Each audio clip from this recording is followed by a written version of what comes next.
Всем здрасте. Прошу прощения за кашель.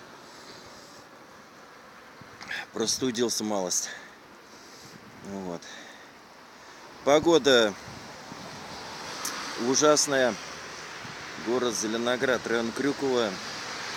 На улице -5. За место снега идет морось. Мелкий снег.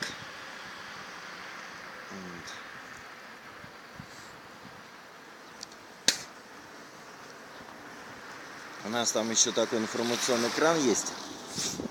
На той стороне, в 15 районе. Я сейчас, правда, в 18 стою. Думаю, его видно даже.